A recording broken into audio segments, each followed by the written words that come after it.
एक साहब ने सवाल किया है कि नमाज के दौरान अगर इमाम का वज़ू टूट जाए तो दूसरा इमाम नमाज कैसे शुरू करेगा, सिर्री और जहरी दोनों का तरीका बता दें। मिसाल के तौर पर इमाम का वज़ू आधी क़िराअत के बाद टूटा।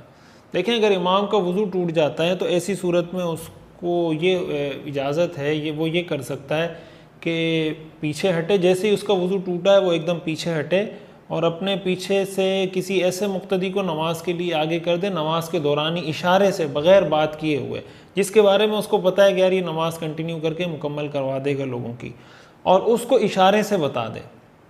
देखें, अगर जहरी नमाज है और क़िराअत कर रहा है तो ज़ाहिर है कि मुक्तदी को पता है कि क़िराअत उसने सूरह फ़ातिहा पढ़ी है या नहीं पढ़ी, तो अगर सूरह फ़ातिहा नहीं पढ़ी तो सूरह फ़ातिहा पढ़ ले। अगर इमाम किसी ख़ास जगह से क़िराअत कर रहा था और इस शख्स को वो जगह नहीं आती तो कहीं से भी क़िराअत मुकम्मल करके अब नमाज कंटिन्यू करे। और अगर इमाम रुकू में था तो ये भी आगे जाकर रुकू में रहे और रुकू में रहकर फिर दोबारा उठे और नमाज मुकम्मल करे, यही सजदे का हुक्म है। और अगर इमाम को कन्फ्यूजन हो कि पीछे वाले मुक्तदी को पता नहीं होगा तो वो इशारे से उसको बता दे। मिसाल के तौर पर रुकू का इशारा बताना चाहता है तो घुटने की तरफ इशारा कर दे, सजदे का बताना चाहता है तो इस तरह इशारा कर दे कि भी आपने सजदा करना है।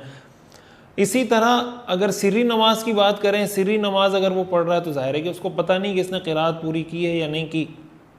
तो ऐसी सूरत में वो इशारा कर दे, जब पीछे हटे उसको बता दे कि भाई तिलावत आपने पूरी करनी है, तो वो तिलावत अपनी पूरी कंटिन्यू कर ले। तो इस तरीके से वो किसी को भी अपना नायब और खलीफा बना सकता है।